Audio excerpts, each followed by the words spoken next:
17절부터 26절까지 말씀으로 므낫세의 꾀을 분별하라, 므낫세의 꾀을 분별하라, 이런 제목으로 말씀의 은혜를 나누고자 합니다. 목회하면서 제일 마음이 아플 때는 자녀들이 예수님을 믿지 않아서 장례식장에서 제사상을 차려 놓는 모습입니다. 물론 믿지 않는 자녀들의 처지에서 볼 때 그래도 자신을 길러주신 부모님 영전에 뭔가를 차려놓고 싶은 마음이 간절할 겁니다. 자기는 신앙생활을 하지 않고 부모님은 교회를 열심히 다녔단 말이에요.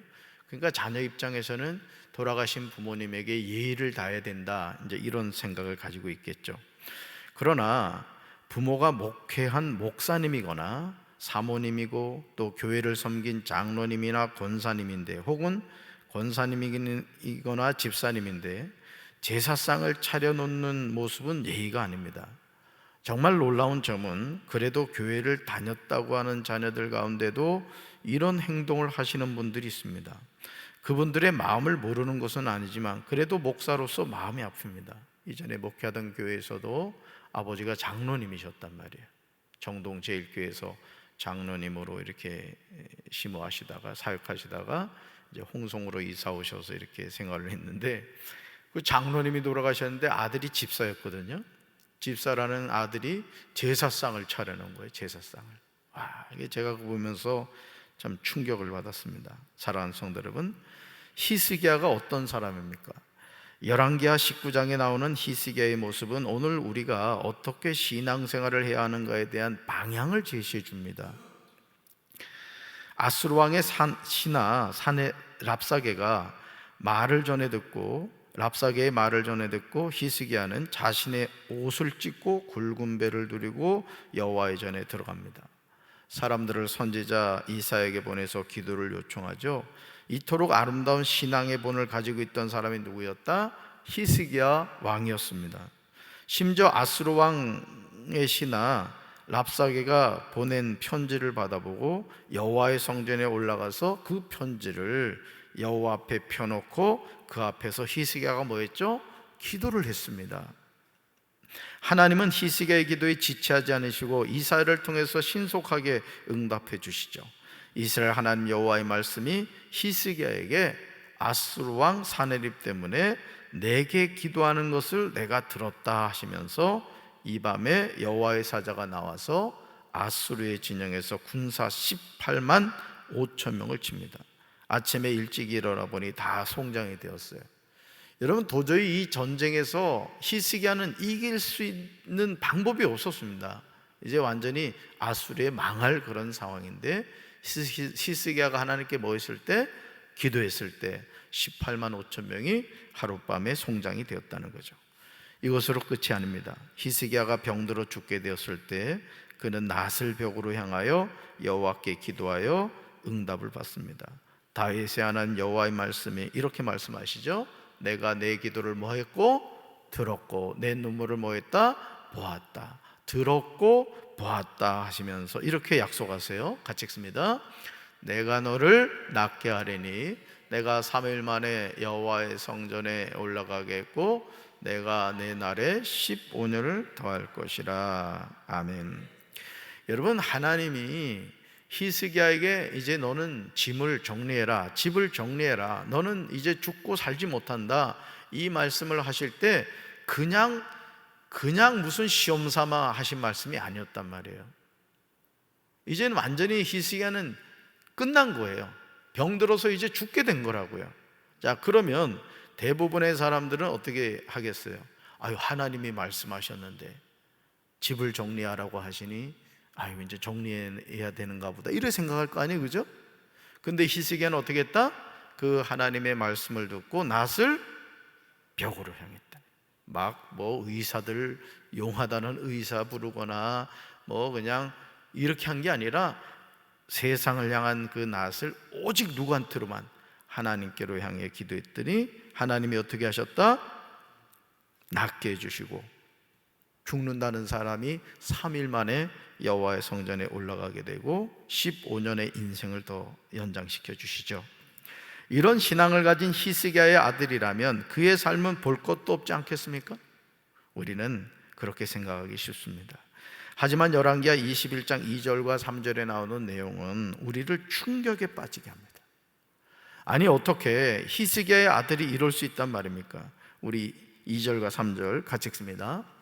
므낫세가 여호와 보시기에 악을 행하여 여호와께서 이스라엘 자손 앞에서 쫓아내신 이방 사람의 가증한 일을 따라서 그의 아버지 히스기야가 얼어버린 산당들을 다시 세우며 이스라엘의 왕 아합의 행위를 따라 바알을 위하여 제단을 쌓으며 아세라 목상을 만들며 하늘의 일월 성신을 경배하여 섬기며. 아멘.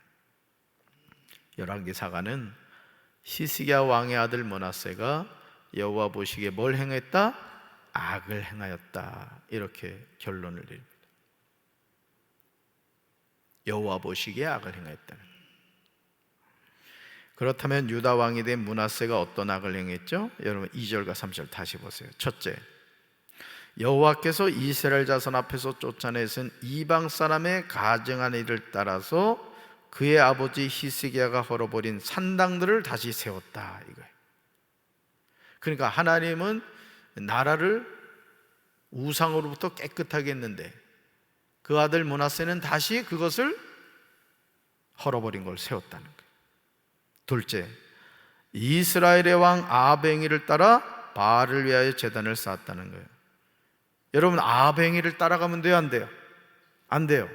하나님이 항상 열왕기 상하에서는 두 가지 길이 있다 그랬어요. 첫째가 뭐예요? 다윗의 길, 하나님을 왕으로 섬기는 다윗의 길. 또요, 여로보암의 길, 아합의 길이 있단 말이에요. 이건 하나님을 대적하는 거예요. 그런데 히스기야의 아들이 지금 어떤 행동을 하고 있어요? 이스라엘 왕 아합의 행위를 따라 바알을 위하여 제단을 쌓았다는 거예요. 여러분, 바알을 위해서 제단을 쌓았다는 건 누굴 버린다는 거예요? 여호와 하나님을 버린다는 얘기죠. 셋째, 아세라 목상을 만들었습니다. 넷째, 하늘의 일월 성신을 경배하여 섬겼습니다. 므낫세의 삶이 얼마나 충격적입니까? 아버지 히스기야는 여러분 놋뱀, 그 구리뱀까지도 모세 시대 때 그 만들었던 구리뱀까지도 누수단, 놋조각을 만들어 버리면서 성전을 정화하고 여호와 하나님을 경외하는, 여러분 유월절도 지킵니다, 히스기야 때. 그렇게 하나님을 경외하는 믿음을 회복하고 나라를 하나님께로 향하게 했는데 히스기야 아들은 아버지가 했던 거 완전히 반대로 하는 것을 보게 되죠. 사랑하는 성도들, 저와 여러분도 언젠가는 죽음을 맞이하게 될 겁니다. 그리고 사랑하는 자녀들이 부모인 우리의 장례를 치르게 될 겁니다. 그런데 자녀들이 부모에게 효도한다고 하면서 장례식장에 제사장을 차려놓는다고 한번 상상해 보시기 바라요. 여러분, 3주 전이었나요? 우리 교회 그 권사님이셨는데 그 큰아드님만 교회를 다니더라고요. 그래서 사시다가 이제 그 요양원에 계시다 돌아가신 분이 계셨어요. 그 둘째 아들인가 셋째 아들이 전화를 해가지고 교회장으로 해달라고 해가지고 알았다고. 근데 해필 금, 토, 주일 이렇게 된 거예요. 그래서 제가 이제 그때 뭔 일이 있었는데 하여간 그걸 다 내려놓고 이제 장례를 우선적으로 이제 하려고 이제 그런 상황인데 보니까 그런 거예요. 그럼 어떻게 돼요? 주일날 장례를 해줄 수는 없잖아요.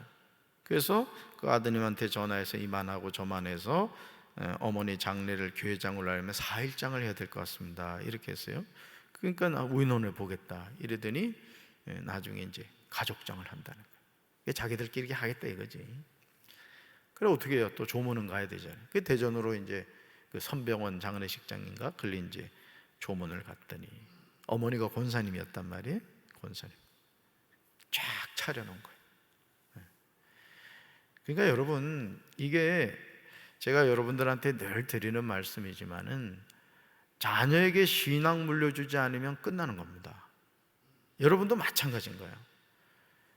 그러니까 그 뭡니까, 장례식 때 그 상 한번 차리는 게요 엄청 비쌉니다. 그리고 이 효도 못한 자녀일수록 그럴 때 돈을 쓰거든요. 보이려고, 그동안 불효했던 거 보이려고 아주 흔히 하는 말로 상다리가 부러지게 차립니다. 살아계실 때 용돈이나 좀 보내드리지 말이에요. 아주 이게 쇼맨십이에요, 쇼맨십. 장례식장에 조문 오는 많은 사람이 말은 하지 않지만 고개를 설레설레 흔들게 되는 것을 보게 되죠. 분명히 돌아가신 고인이 신앙생활을 한 것을 알고 있는데 제사상을 차려 놓은 것을 보고 어느 누가 충격을 받지 않겠습니까? 여러분, 조문 가봤더니 또 권사 아무아무게 해놨어. 예. 그리고 그 앞에 뭘 차려놨다? 상을 차려놨다는 거죠. 우리는 이런 일이 실제로 내 삶에 일어날 수 있음을 기억하고 자녀들의 신앙을 바로 지도해야 될 줄로 믿습니다. 포기하지 말란 말이에요. 우리 자녀는 안 된다, 그런 생각하지 말고 하나님께 기도하면서 아주 믿음으로 여러분 자녀들을 훈계하시기 바라요. 믿습니까? 정말 안타깝게도 아버지 히스기야의 신앙이 아들인 므낫세에게로 이어지지 못한 것이죠. 그러므로 내가 내 이름을 예루살렘에 두겠다고 하나님이 말씀하셨는데 므낫세는 여호와의 성전에 제단들을 쌓고 여호와의 성전 두 마당에 하늘의 1월 성신을 위하여 제단을 쌓고 심지어 자기의 아들을 불 가운데로 지나가게 하며 점치는 사수를 행하며 신접한 자와 박수를 신임하여 여호와께서 보시기에 악을 많이 행하였어요. 아주 놀라운 겁니다, 여러분. 그러니까 여러분, 영접하는 자, 꼭 그 이름을 믿는 자들에게 하나님의 자녀가 되는 권세를 주셨으니 이는 혈통으로나 육적으로나 사람의 뜻으로나 하지 않아요. 오직 하나님께로부터 나는 거예요. 그러니까 아버지가 목사라고 자녀들의 신앙이 좋은 게 아니에요. 아버지가 장로라고 자녀들 신앙이 좋은 게 아니라고요. 신앙은 각자인 겁니다, 각자. 그러니까 여러분들이 자녀들하고 말 한마디를 하더라도 믿음의 말을 하고 신앙의 말, 축복의 말을 해야 돼.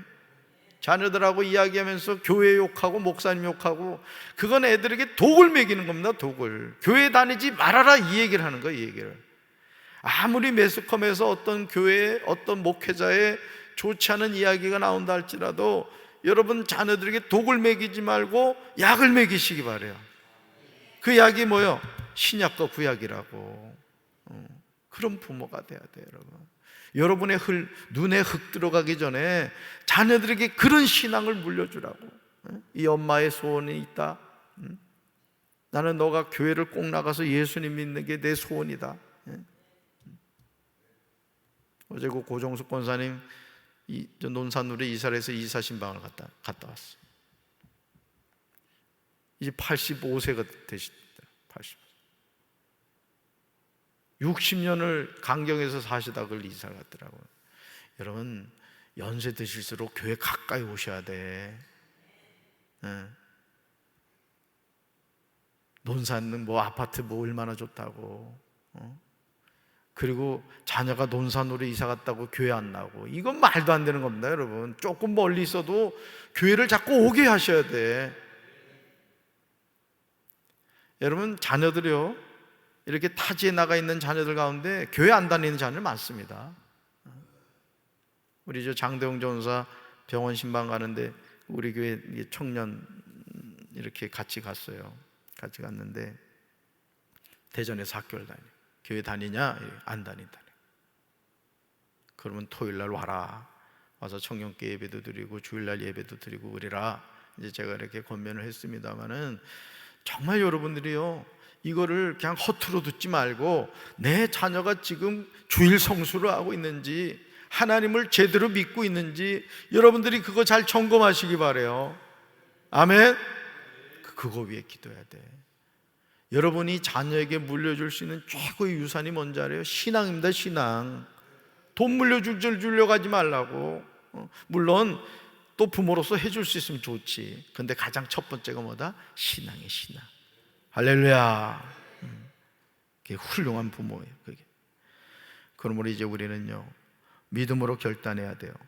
자녀들에게 세상에 있는 그 무엇을 주기보다는 옛적에 여호와께서 이 성전에 대하여 다윗과 그의 아들 솔로몬에게 이르신 말씀이 이루어지도록 기도해야 돼요. 그게 뭐냐? 바로 이거예요. 같이 읽습니다. 내가 이스라엘의 모든 지파 중에서 택한 이 성전과 예루살렘에 내 이름을 영원히 둘 자라. 영원히. 보세요. 내 이름을 영원히 둔다. 영원히. 이게 하나님의 약속이라고요. 내가 이스라엘의 모든 지파 중에서 택한 이 성전과 예루살렘에 내 이름을 영원히 둘지라. 이런 은혜를 체험해야 될 줄로 믿습니다. 그 다음 볼까요? 같이 읽습니다. 만일 이스라엘이 나의 모든 명령과 나의 종 모세가 명령한 모든 율법을 지켜 행하면 내가 그들의 발로 다시는 그의 조상들에게 준 땅에서 떠나 유리하지 아니하게 하리라. 아멘. 여기 보세요. 만일이라고 하죠. 만일 이스라엘이 나의 모든 명령과 나의 종 모세가 명령한 모든 율법을 뭐하면? 지켜 행하면. 이게 지켜 행하면, 이게 중요한 거예요. 지켜 행하며. 아무리 냉장고에 보약이 많이 있어도 그 보약을 가위로 잘라가지고 먹어야 내 몸에 보약이 되는 거지. 아멘이십니까? 약속하신 거예요. 하나님이 약속하신 거예요. 오늘 하나님의 이 약속은 여전히 유용한 내용인 줄로 믿습니다. 그러나 안타깝게도 유다 백성이 하나님이 하시는 말씀을 듣지 아니하였고 므낫세의 꾀임을 받고 악을 행한 것이 여호와께서 이스라엘 자손 앞에서 멸하신 여러 민족보다 더 심하였다는 거예요. 근데 참 재미있는 것은요, 여러분, 자 볼까요? 21장 1절 봐봐. 1절 여러분 성경 봐봐. 므낫세가 왕이 될 때 나이가 몇 살이었대요? 예? 12세였대. 뭐 깨달아지는 게 없어요? 하나님이 히스기야를 몇 년을 더 연장시켜 주셨어? 예? 15년. 고상간에 태어난 거예요. 고상간에. 그러니까 여러분, 하나님이 오라고 하면 가는 거야. 이게 가만히 보면요, 히스기야가 더 살겠다고 하다가 이렇게 된 거예요. 이 성경을 읽어보면 또 그래. 그냥 오라고 했을 때 갔으면 괜찮은데 이 15년 더 산다고 하다가 결국 므낫세를 한 거야. 여러분, 하나님이 오라고 하면 갑시다. 그래도 더 살겠다면은 뭐 더 살아야 되지 어떡하겠어. 이게 12세란 말이에요. 12세. 왕이 될 때 12세였다고. 그러니까 므낫세가 15년의 생애가 연장되면서 태어난 게 누구였던 거예요? 므낫세였던 거예요. 므낫세. 그러면서 이런 악한 아들을 낳아버린 거예요. 그러니까 므낫세, 히스기야도 뭐에 실패한 거예요? 자식 교육에 실패한 겁니다. 그렇게 훌륭한 왕이었는데 자식은 하나님을 경외하는 믿음이 없었던 거예요. 저는 제가 우리 교회 담임 목사로서 우리 성도들에게 정말이에요, 제가 여러분들에게 담임 목사로서 줘야 될 게 뭐냐? 예수 똑바로 믿게 하는 거예요. 물론 여기서는 저도 마찬가지입니다. 제가 어제도 우스갯소리 비슷하게 얘기했지만요, 여러분, 사람은 절대 믿으면 안 돼. 여러분도 믿지 마라. 하나님만 믿어야 된다고. 그리고 목숨 걸고 새벽제단 쌓고 예배 생활하고 아주 목숨 걸고 기도해야 돼. 언제까지? 죽을 때까지. 그래야 된다고. 우리 한 일주일만 담임 목사가 우리 평생 새벽 기도할 텐데 일주일만 방학 드리겠습니다. 그냥 아멘 할렐루야지. 그럼 그 다음 주부터 새벽 기도 못 한다고. 왜? 이것도 영적인 습관입니다. 기도 생활도 보세요. 기도하는 사람이 기도하지 안 하던 사람이 며칠 하다가 몸살 감기 걸린다고. 나에게서 끝나는 신앙의 족보가 아니라 자손 만대로 이어지는 믿음의 명문가를 세워가게 되기를 주님의 이름으로 축원합니다. 여러분보다 여러분의 자녀가 더 하나님을 사랑하고 더 하나님을 경외하고 여러분보다 더 믿음이 깊고 말이야, 그런 가문 세워가게 되기를 주님의 이름으로 축원합니다. 가슴에 손 얹읍시다. 하나님, 히스기야가 하나님이 내 집을 정리하라, 너는 죽고 살지 못하리라, 하나님의 사망 선고를 듣고 낫을 벽으로 향하여 간절히 기도하여 하나님이 그의 생명을 15년을 연장시켜 주셨습니다. 그리고 므낫세를 낳았습니다. 그런데 므낫세가 12세 되어 왕이 되어 하는 행동이 아버지 히스기야와는 전혀 다른 것을 보게 됩니다. 주님, 오늘 우리가 하나님을 섬긴다고 하는데 우리 자녀들은 과연 어떻게 살아가고 있습니까? 교회를 다니고 있습니까? 하나님을 믿고 있습니까?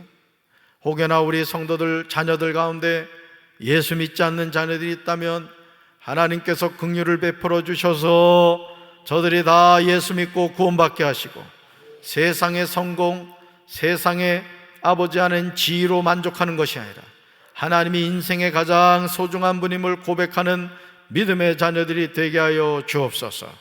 우리가 부모로서 자녀들에게 물려줘야 될 것만 있겠지만 가장 우선적이고 첫 번째가 하나님을 섬기는 신앙인 줄로 믿습니다. 주여 저들에게 은혜를 베풀어 주시옵소서. 예수님 이름으로 간절히 축복하며 기도합니다.